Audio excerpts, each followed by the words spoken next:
Hello, Internet. It's SJU. It's Friday. That's Dan. I'm Joe. Spencer. Roxy. Striar. But forget all of us because something very important happened today. Hawkeye's been sighted. Oh my God, the Avengers Endgame trailer. I genuinely forgot what it was called for a second. Yeah. The Avengers trailer dropped today. We're gonna talk about that. We're gonna talk about Kevin Hart, and the guy from Netflix said some things about movies again. But mostly we're gonna talk about the Avengers trailer. It finally dropped. I feel like it's been weeks since the internet decided that there was supposed to be an Avengers trailer, and Marvel just.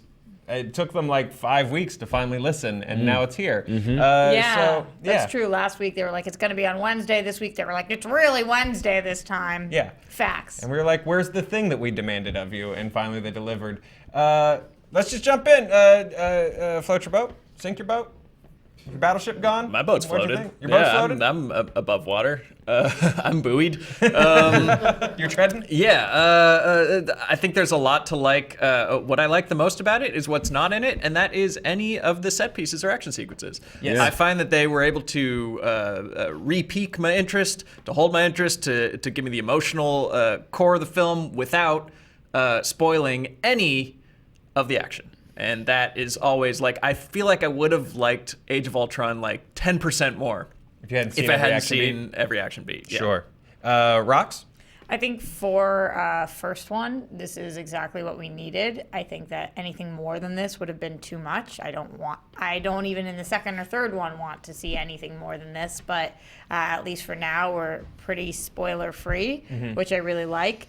Endgame kind of makes me think very CW, like ships, speaking of ships, you know. I don't happen to love that, but I thought that everything in here looked pretty cool. Cool. Dan? Let's take a moment to speculate about what will be in trailer 2. Number 1. No. This is. I'm with Spencer. Like, I'm good. I was already good, but I like what they did with this is I get a little bit of a taste of where everybody is in the immediate aftermath of what happened. Of Tony's decimation, which we'll talk about in a minute. Tony's lost in space. Will Tony drink his own pee? Will it be like Waterworld? Yes. And will Tony drink his own feel like pee? He can only rig do that up something once. pretty easily. He built the first Iron Man thing out of scrap. He can build a pee filter out of a spaceship. Who at this Nebula- table would drink their own pee to survive? Just show of hands. I mean, to 100%. survive, yeah. Okay. Don't be above that, but you can only do it once. All the nutrients are gone. It's true. True. I've looked into it. Nebula obviously left Tony high and dry. Yep. Who knows where Nebula went? Yeah, I like this. It's just this is a little snapshot of the characters, where they are. For me, even the Ant-Man thing was too much.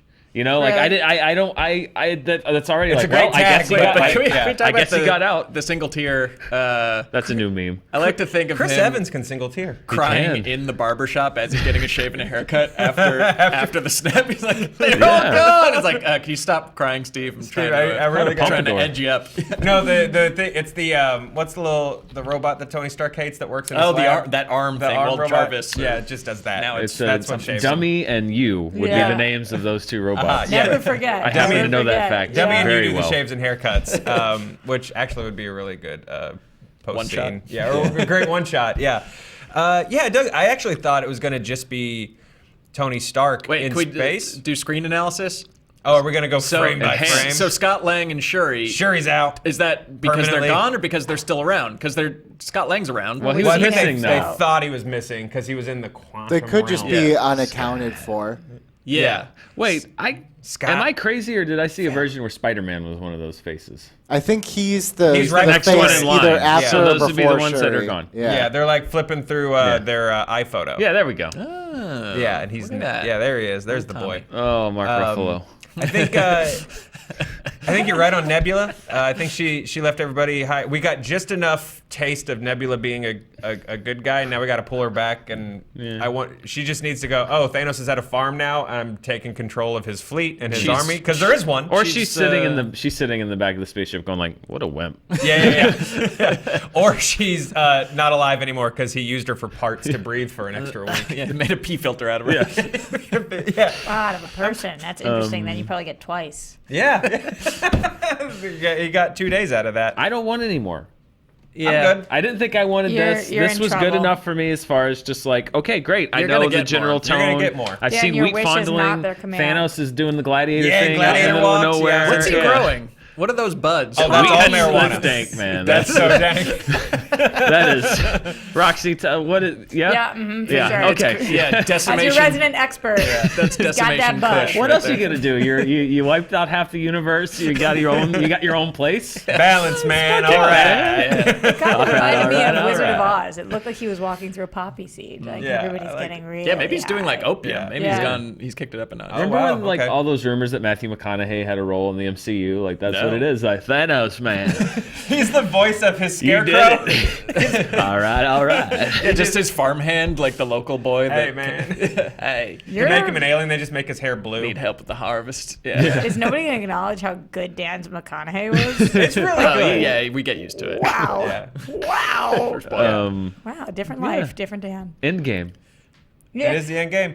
My favorite part was the end game of this trailer that we didn't get like a giant here's this, like you said, here's the CG set piece. Here's everybody. They're back. Because I get The circle shot. yeah, but the it's half circle a shot, circle. or even just like the one that's like this is all computer graphics. Like the last shot of Miss Marvel looked like a really great cutscene from the new Ultimate Alliance game. You know, where she's zipping through space. Yeah. It looks cool, but I don't necessarily need that to wow me. And I was glad that they just kept this sort of sad and Yeah. emotionally grounded. Miss Marvel's kind of like a combination of Captain Marvel and Marvelous Did I say Mrs. Miss Maisel. Marvel? Yeah. Oh no, I meant sorry, Captain Marvel. Definitely a combination. She The went marvelous through. Miss Maisel. She went through a lot of decades earning captain, and wow, Miss- You I- demoted her. I just Marvelous demoted her right Maisel back to that black Marvel. swimsuit. Unilaterally demoted Captain Marvel. Speaking of She Miss is a Miss Maisel, season 2 Marvel. really good. You should be watching it. Marvelous. It is marvelous. Miss. Ugh. Now I feel bad. Don't feel bad. I do. No, Hey. I corrected you on air so that we could talk about it, we could laugh about it, and move on, not so people could make fun. I'd like to speak about the title briefly. I then went back and looked at that Russo Brothers Look Closer thing, and I convinced myself that you could see Endgame spelled out in like props and like just things in that. When in they that were Instagram image. like sending images of like Fresnel lights Yes. close Yeah. up. Yeah, Oh, I'm pretty interesting. sure you can see Endgame if you really squint in that photo and you hit Yeah, some man. of Thanos' Hey, stats. Spending Thanos, time in the man. field. Yeah. There's words in the wheat. I can Signs see are them. there, man. Yeah, man. The signs are all there. I do want to talk about. It's just bothering me, and I'm just going to use this as my personal soapbox. A decimation is not the elimination of half of everything. It's an elimination of a tenth. And Because All right. Desi in Latin? Really- Is that Yeah. what that, oh. really kind of bugging me. I don't know. Marvel's usually just smarter than that. I don't know. It just bugs me. It's like Yeah. half, tenth. They're different numbers. What would the word be? a half The happening. The happening. happening. Ever since the happening. They should have called it the happening. I would've been so Avengers, down. the happening. The Yeah. happening. The happening. Okay. Oh boy. That's Avengers Endgame. Everybody seems really excited. Oh, we didn't talk about Ronin. Look at that. Oh yeah, Oh, yeah. Look at this guy. Now, Look, how he many put people? speed holes in his katana. That's what I do with my katanas. Dude. So they can go faster. There is How do nothing. you do that, Spenny? You put speed holes in it. There is nothing cooler and more 90s to me than Speed Hole. Like that's a very Snake Eyes sword, and I'm super into it. He looks old in that shot. Does. I feel like I don't watching mean that your. in a mean way, just I think Yeah. on purpose. Like he just looks like weathered and. Yeah, Well, what you happened get- to Linda Cardellini? She may Yeah, have been halfened. Your family Yeah. gets halfinated. And Yeah, that ages you. That ages you, man. Billy, what do you think about speed holes and swords? I don't know, man. I like to keep my swords dehyphenated, so I need a Same. full blade. I mean, yeah, that's real Nippon steel that I purchased online. I'm not gonna ruin it with speed holes. Understood. But I respect the You blade. just talked about how you are going to ruin it with speed holes. It is a testament to the MCU that since the Avengers, which was 6 years ago, in 6 years they've gone from making Hawkeye like, oh look, there's Hawkeye, to like, no, oh it's Hawkeye, yeah. Like Like how that many Ultron people- redeemed Hawkeye. A little bit. That totally yeah. flipped it on its head of like, we like Hawkeye now. We like him. I But like that most of his arc that has done this has also been off screen. Sure. Like the big part of his arc was what's happening to him during Infinity War, and now we're just seeing the aftermath of it. We're not actually. Maybe there'll be a. It's always better in your head. Yeah. Yeah, true. Although I don't know, I really like the farm stuff. Like that's gonna be. I like the farm stuff. Like you think about what took him to that moment, and it's a pretty easy A to B of like, oh, he lost his children Yeah. or his family, and that's when you buy Now a he's hoodie. Ninja Batman. Near this, it looked like he was near the Sanctum It looks like the street where they did the end of that final Dormammu battle. Yeah. But maybe they're just reusing sets. It's a very expensive franchise. Yeah, this is fair. At some point, they got to start cutting corners. Fair and true. Hey, guys. Hey, Joe. Speaking of people getting decimated, Kevin Hart has been snapped out of the. He snapped himself out of the Oscars. Wait, so we've picked the corpse clean of Endgame? Yeah. I guess we have. I guess there's nothing. Except that it's moving to April. Oh, yeah. Oh, okay. Which now means officially, because they've announced this change of date, I'm going to make the ScreenJunkies announcement that Avengers Endgame will not be included in the top 10 summer movie contest next year because they changed the date so early. It's in April now. So what's your summer starts in April. May? Nope. Are you May? First week of May. So are they pulling like how Christmas now just exists October 1st? Yeah. Are they trying Christmas creep. They're trying to expand summer. We're going to get to the early April by 2024. I feel like with global warming, like our just conception of summer should change as well. Yeah, the season is creeping. Yeah, So shouldn't the movie season too? Between global warming and then Disney just being like, we can now tell you when summer starts. We're big enough. Yeah, I get that. When is Captain Marvel and when is Spidey? Do you guys know off the top of your March for Captain Marvel Okay. and Spider-Man, I believe, is July. Yeah. Wow, that's a boom, boom, boom right there. Yep. I mean, Okay. Sony, That's but what yeah, they do, man. That's what Yeah. they do. When's Morbius come out? When's Gambit coming? The week Do after we have a Morbius. Gambit direct? How much money could we make with a snarky "Is Gambit out yet?" Gambit's out in October. wow. No. Is it not? March, April does Heard it here seem a little close. Like, at least Black Panther had a couple months to itself before Infinity War came along. Finished February. Yeah, had like an extra month.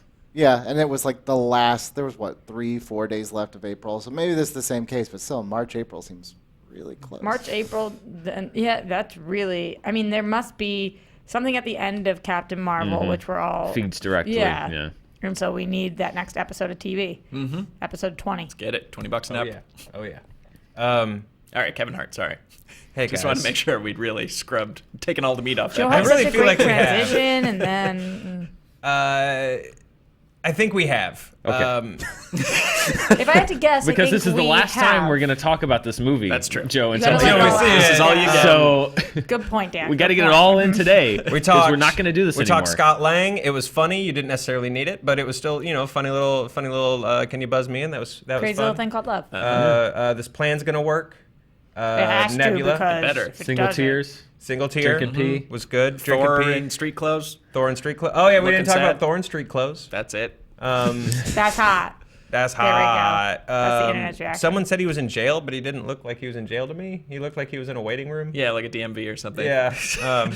Yeah, he looks like he's in Avengers. DMV. call my number? Been waiting here Is for that the 3 raft? hours. Which window do I attend to? I think it might might just just Now I don't know. Is that the it might raft? just be the Avengers facility, and he's just He's just Doesn't chilling. he look like Scott Eastwood in that, but buffer? He looks like he's about to drop a sick battle rap. Yeah, mom's spaghetti. oh, yeah? Spenny, what He's does it going to sound pull the like? hoodie up. What do we got? That's why he's so sad, is because Anthony Mackie's not there anymore for him to rap battle against at Rap the battle end. Good again. point. Yeah. Good point. I know something about you. You had one chance to bring the thunder. To return One to opportunity. Asgard. Take it or go under. Mom's turkey legs. Dad's eye patch. So I think we did it. Pal Mjolnir.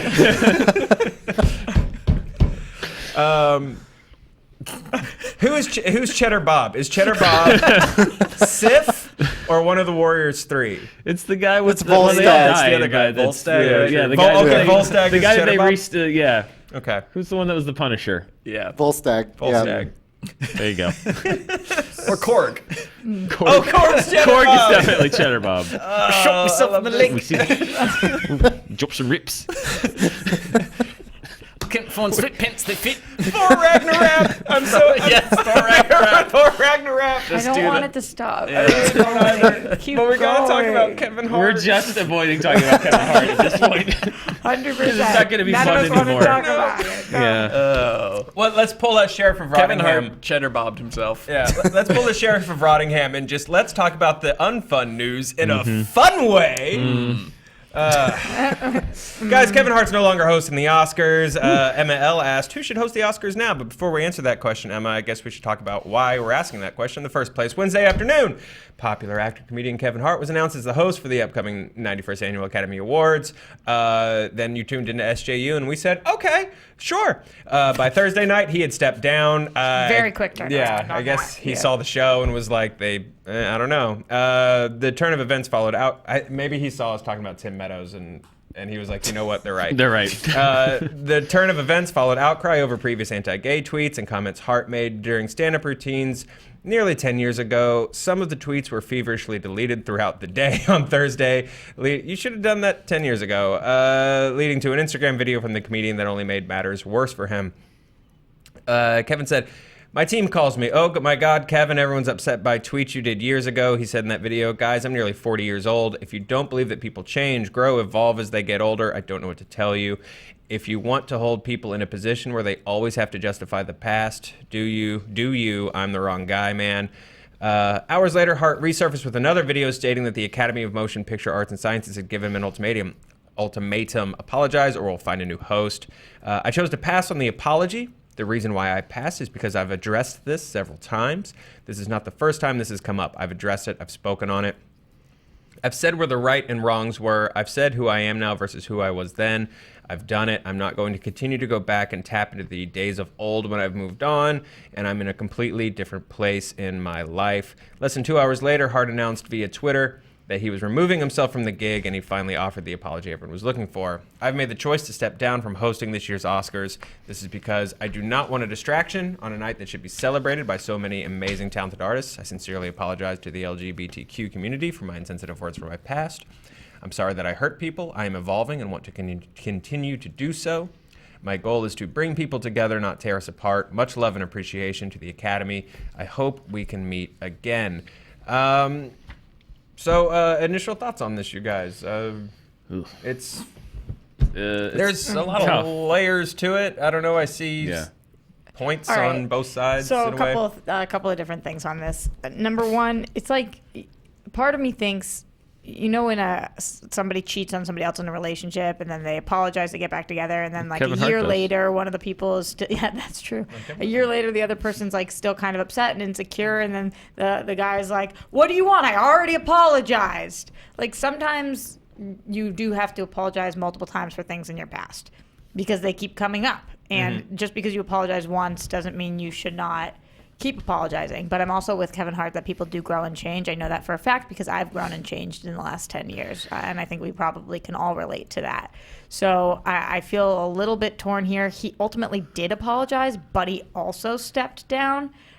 So instead of taking the ultimatum, he did both things, which is kind of interesting. Yeah, it's very true. It is a very complex thing in the sense that people are talking about James Gunn and how is this different from James Gunn, and how are the same people that were defending James Gunn now attacking Kevin Hart for his views.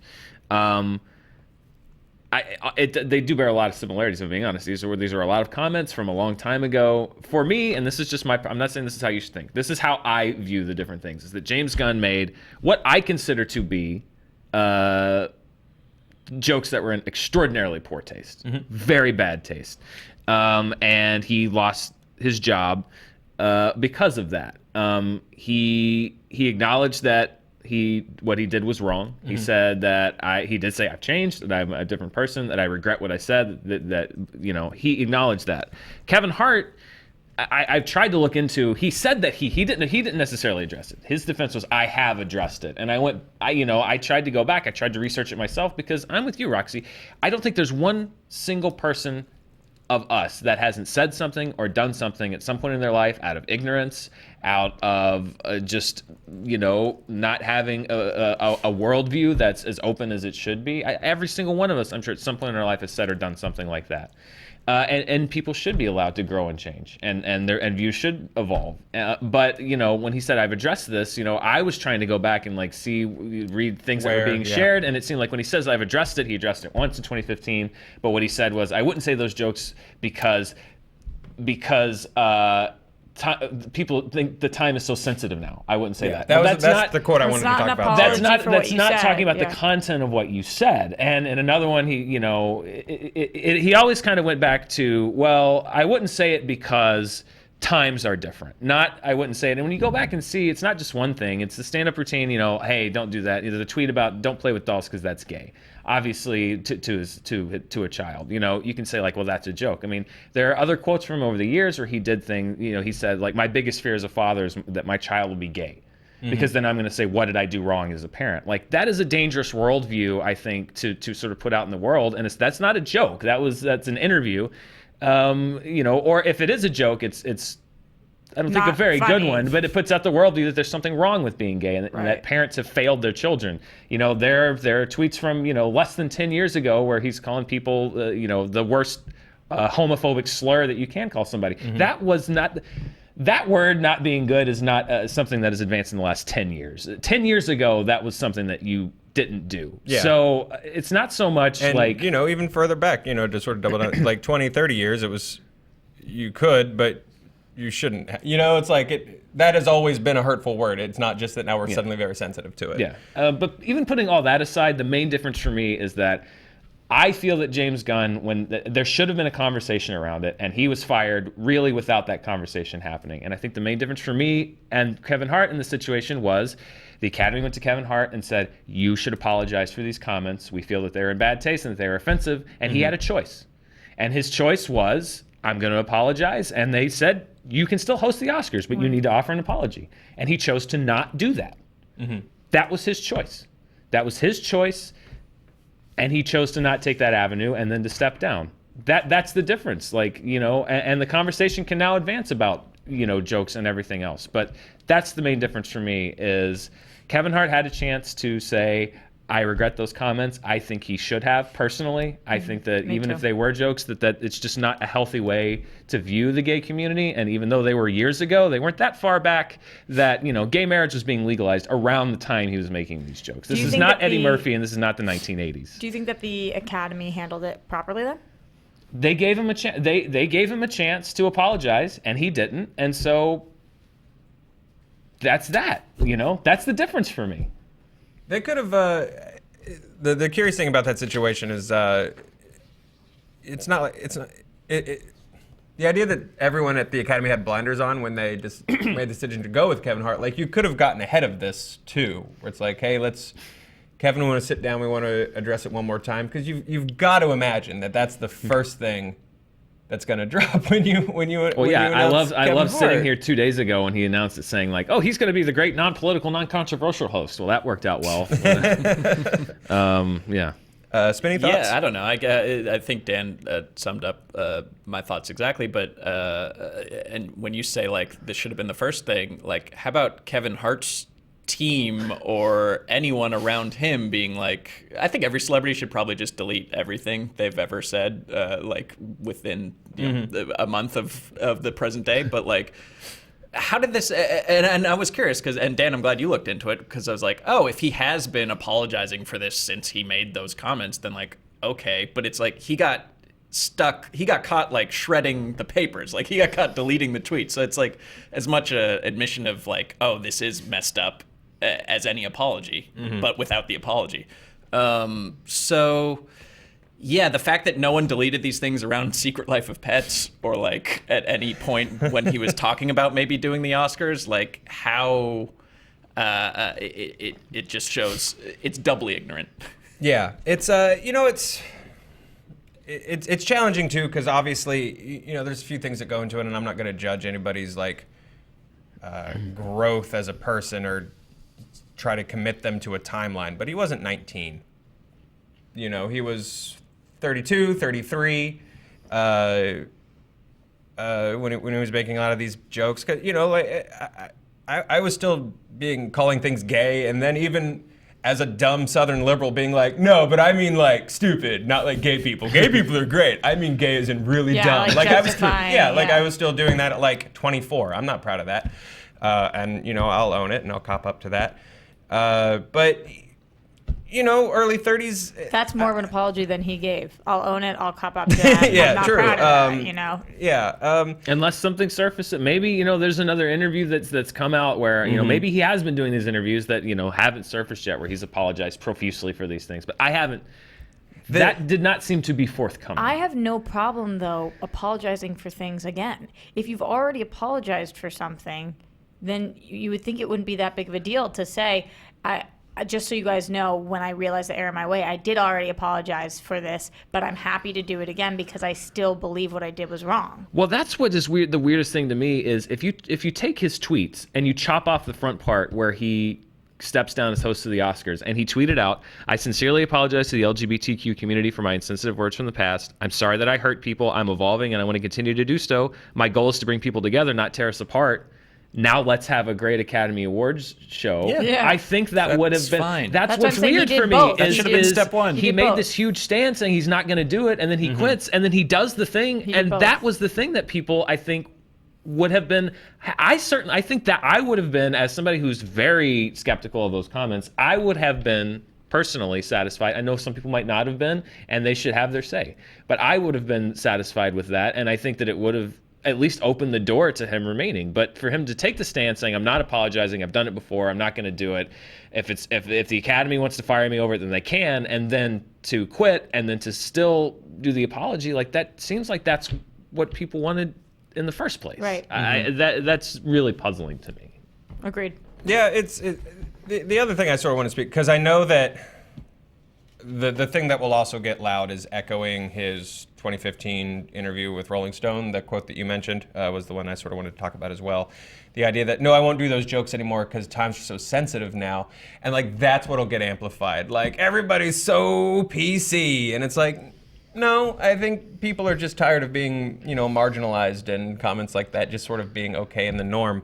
Also, by the way, he's not like losing his career or going to jail. This is a job hosting an event with like a huge part of the LGBTQ community is represented in the Academy. Yes. And like, don't get him to host then. That's not like we're putting him in prison. Yeah. Yeah. Can I just add real quick that, Yeah, man. I was talking about this whole situation on Twitter last night and engaging with a lot of people, and one thing that I do think that Chad, his name's Chad, brought to my attention that I didn't think about when comparing James Gunn to this is he said homophobia is dangerous, especially in the black community, especially when the tweet itself referenced him physically antagonizing his son. This way of thinking has led to a lot of black men not feeling like they're actually worth something. And I think that's another big distinction, is that James Gunn's really inappropriate jokes were kind of they were gross and they're irreprehensible, but this is like a real issue in this community for a lot of these people that is really affecting people, and I appreciate Chad bringing that to my attention. That's a really good point. And an issue that's touched upon very heavily in one of the films that may well be nominated for several Oscars, which is Green Book. Green Book deals directly with exactly that, about how dangerous it can be, or it was historically, to be gay in America, And black. and black. And I think that that would be a little odd, to leave this unaddressed, and then to celebrate movies like that, or movies like Boy Erased that deal with gay conversion therapy. Not only the people in real life that are there that are part of the LGBTQ plus community, but movies that are dealing with those themes that may be represented too. So this is just a really weird situation. I'm still puzzling through it. I'm not going to make any value judgments on Kevin Hart as a person, just because I don't know him, I don't know his heart, and I don't know what he really believes. I only know what he says and what he does. But he did not handle this situation very well. No, is what I would say. I completely agree with that. I agree. Well, guys, here's my transition to story number 3. What do you got? Ted Sarandos makes interesting comments about watching movies on your phone. If they had been boring comments, we might not have covered them. I did it! Wow. Scored a graphic. When talking about Netflix competing with the theatrical experience, Sarandos had some interesting thoughts surrounding it. He said, there he is. Oh, look, he looks like someone they didn't hold down control when they were doing a Photoshop stretch on Al Gore. Oh, I was going to say Ted Cruz's half-brother. I was going to say yeah. a Facetune Ted Cruz. Yeah. In a good way. In a good way, yeah. I don't think I've ever seen a picture of Tootsie Rose before. He said, I love the theatrical experience, and we're not in conflict with anyone. I think we're a compliment to each other, he said. Roma is awesome on the big screen, but most of the world does not have access to do that. What I want to do is connect people with movies they're going to love, and they're going to love Roma. They're going to love it on their phone. They're going to love it on a huge big screen, the Netflix chief said. When questioned about Netflix not allowing a cinematic masterpiece like Roma to live longer in theaters, given its technical and emotional feats, he had this to say. I have a 22-year-old son who is a film student who has only seen Lawrence of Arabia on a phone. He thinks it's one of the greatest movies of all time. Most people see most movies that change their lives on a phone? Most people see most movies that change their lives on a phone. Okay. Sure. With Roma, we're so proud of the film. It's playing on 500 screens around the world. It's playing in sold out shows. In Mexico, the president opened up the presidential palace as a cultural center to screen the film for free. We're thrilled with the reception, said Sarandos, refusing to divulge the film's actual box office results, but they're tremendous. But I want it to get to as many people as we can, and the best way to do that, we have more than 137 million people watching Netflix. So, guys, what was the last movie you watched on your phone that changed your life? I've never watched a movie on my phone. I don't think I've ever done it. That said, and maybe Dan and I will disagree on this, I don't begrudge people who don't really have access to the theatrical experience or who are too young to get let out to go get dropped off, who now have this device in their hands with every movie ever made on it.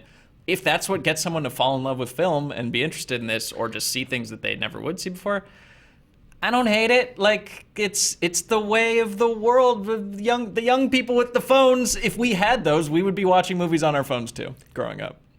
I don't know if I can stare at a whole movie on my phone. Like, I can watch a trailer. Yeah, but it's like our parents are like, MTV's too fast. Like, we just weren't raised on it. That's Like the editing style and stuff like That Janet Jackson's too racy. Like, obviously, if you can see a movie on, if you can see a movie on a laptop instead of a phone, see it on a laptop. If you can see it on a TV instead of a laptop, see it on a TV. If you can see it in theaters instead of a TV, see it in theaters. Like, see it in the biggest, most... outer space? See it in outer space. See it in outer space. Projected on the moon. See it on the biggest and best format you can. But, like, you know, I do tend to think, like, it's better to just have access to this stuff and then leave it to the enthusiasts to, like, seek out the best quality than it is to only restrict it to enthusiasts. Roxy, let me first apologize because we put you in the sinking chair. And then also I'm just hunching it. ask your thoughts on this. I have legitimately zero issue with this, and that might be a problem for some people, but I think there's a different kind of movie. I watch movies on my phone all the time. I watch movies on my phone when I go to the gym. I watch movies on my phone when I'm sitting by myself in the park. I watch movies on my phone all of the time. I watch, like, comedies or things that have interesting stories around characters. I don't watch, like, huge CGI or massive set pieces or, you know, like things that are supposed to be seen on the big screen, like a Star Wars or a Star Trek or a Marvel or a DC or whatever. But if it's about the story, I don't care where I'm watching it. And I think that stories are supposed to be shared. And again, like Spencer said, if I was sitting in the park or at the gym and I had access to a big screen, then that's what I would do. But wherever I am, if I feel like watching something because it moves me in that kind of way, that's what I want to do. Right on. Dan, this is the part of the show where I'm supposed to provoke you into yelling. No, it's fine. No. I mean, he's making two different arguments here.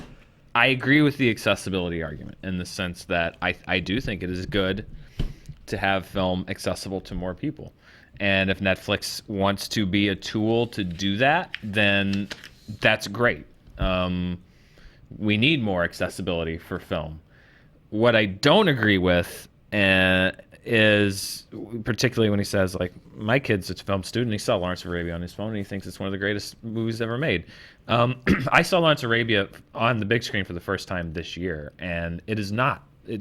You are not getting the full scope of the film if you watch it on your phone. You're just not. because it wasn't made to be watched like that. It was made to be projected on the biggest screen possible with the best sound system possible, as most movies are. And I think that's what I don't like in these comments. It's the idea of saying that the medium doesn't matter. That, well, it'd be great if you could watch it on a big screen, but it's just as good to watch it on your phone. No, it's not. There's a craftsmanship to movies. Film is the medium is the thing about film that makes it the most unique, and it's because it is made to be experienced on a big screen. Some more than others, I'll grant that. Some more than if you others. ask Tom Cruise with the correct settings. With the correct settings, but it's made to be seen. It's shot to be viewed in a dark room.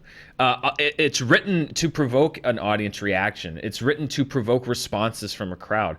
Comedies are best enjoyed with an audience, with a theater full of people. I promise you, you will have 10 times more fun watching Anchorman today with a crowd in a theater than you will watching it alone or with just one other person at home.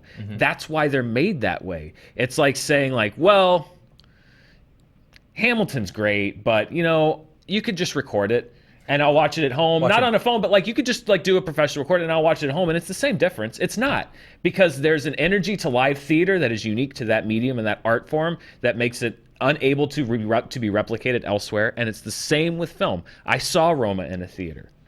It will not be the same experience at home. It just won't. What Cuarón does with the cinematography, what he does with the sound design that you cannot replicate in most home theater systems, it is not the same experience. And Netflix is going to be a major driver in film in the next 10 years. That's how they're positioning themselves. And it's very dangerous for me and very troubling to hear the head of Netflix saying, well, it'd be nice to show. Theaters are great. They're fine. But movies are just as good on your phone. His 22-year-old film student son, I would say, if you are a student of film, one thing that you have to do before you depart this earth, if you love film, is see Lawrence of Arabia on a big screen. It is an absolutely stunning experience, and you cannot get that on your phone. You can't. You just cannot, and that's not how it's meant to be seen. So that's what bothers me. It's not the accessibility. I agree. Movies should be accessible to as many people as possible. But you cannot go out there as a major driver in the future, hopefully for them, of cinema, preaching the message that it's just as good to watch a movie at home as it is in a theater. I didn't get that from his statement. But the idea, from what he's saying of most people see movies that change their lives on their phone. To me, when he says, I have a son, 20-year-old son who watched Lawrence of Arabia on his phone, and he agreed, to me, that is him saying the medium doesn't matter. That Lawrence of Arabia is a life-changing movie, whether you watch it on your phone or whether you watch it on a big screen. And the substance of the movie doesn't change, but it is a vastly different experience. And I just don't want to see this become the norm. I don't want to see the people that are running the companies that are doing distribution, which are more and more are people that either are streaming giants or people like Warner that are starting streaming services, that are just saying well, the theatrical experience is great if you can get it, but really you just watch it at home or watch it on your phone. It's fine. And it's no, there needs to be a preservation of the cinematic experience in the theater, because that is where so much of the craft of film goes. And if that's deprioritized by the people that are making the movies and distributing them, then you're going to lose a lot of the magic and a lot about what makes movies special. I don't think that watching a movie at home is the same as watching it in a theater. I disagree fundamentally, and I really hope that the people that are making these decisions think the same way, because Rome is great, but it's going to be in 300 theaters for 3 weeks and never again on a big screen. And that's not the same as making that movie available to as many people as possible cinematically. It's not the same. Well, it's not. None of what you said is wrong, Dan, but I don't think that I have more sympathy, because I think that Netflix is filling a void where the theater business has failed audiences, where theaters have abandoned being that service to people and being accessible. Movies are just not accessible on the scale that they should be, because it's so expensive. People can't afford to go to the movies every weekend. They tried with MoviePass and stuff like that, but right now it's just unfeasible. It's a crappy experience by and large, and in that void, Netflix has filled it. I think it's really on theater chains or independent theaters or some way of reorganizing that side of the business where it can be something that's more of a community hub, that people can just congregate there for a price that a 22-year-old could afford or a student could afford. And until that happens, yeah, Netflix is gonna gobble up all that space and all that free time. I agree. Theaters make it. They give you every reason in the world not to go to the movies. They're not projected correctly. They're not masked correctly. We talked about this the other day. There's nobody patrolling behavior. The ticket prices are way too high. You're right. The theater chains, if they do want to survive, need to do that, but they're not going to because they're about maximizing profit. And if you lower the tickets, then you lower the profit. I think in the business, they're maximizing short-term profit at the expense of their entire business. What is being lost in the business of film is the preservation of film. And if everybody's watching movies at home in 10 years, then I think that you have lost a monumental piece of what makes movies special. And that's really sad. That would be really, really sad for me because you cannot replicate that experience anywhere else. You can't. You just can't. Well said. Roxy, you have any closing thoughts? No. Yeah, I can't. I like the passion. Yeah, I don't disagree with anything. I think not just for you, Dan, but for everybody at the table, if the theater experience doesn't exist in 10 years, that would be very sad. What do you guys, just to close out, what do you guys think about this new wave of film students who only watch movies on their phones? Are they going to change the business for the better? For the worse? That's the thing, though. If that's what they're being taught, that seeing Lawrence of Arabia on your phone, then yes, that will change the business because watching Lawrence of Arabia is a learning experience on a big screen. But here's the existential question is it better to have seen Lawrence of Arabia on your phone than to have never seen it at all? Because it's not on screens very often. Then you need to challenge. If you're serious about film, then if you have the ability to do it, then you need to challenge yourself to grow.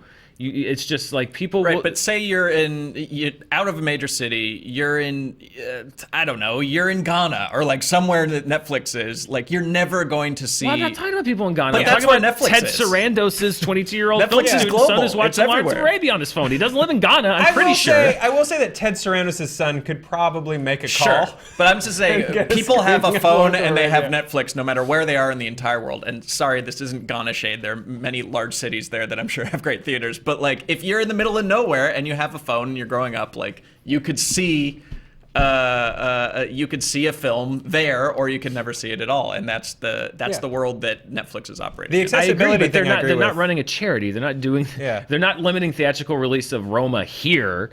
To be charitable, they're doing it because they have to release it because otherwise they're not going to get eligible for awards. They're not putting Roma in theaters because they want to spend the money and they care about the audiences watching it in theaters. They're doing it because if they don't, they won't win an Oscar. Flat out, that's why they're doing it. Did you see them? Christmas Chronicles didn't get a limited theatrical run. It should have. It should have. According to Ted Sarandos, it would have made $200 million in its opening weekend if they had. But Is that what he said? Yeah. They didn't run. They didn't run Annihilation, which is a movie that 100% should have been seen on a big screen in other countries for the preservation of cinema because they didn't have to. And that's what I'm saying is like if they were about preserving cinema, that's great. But to diminish the theatrical experience at the same time, I'm curious what they're going to do with The Irishman because Scorsese is the film preservationist.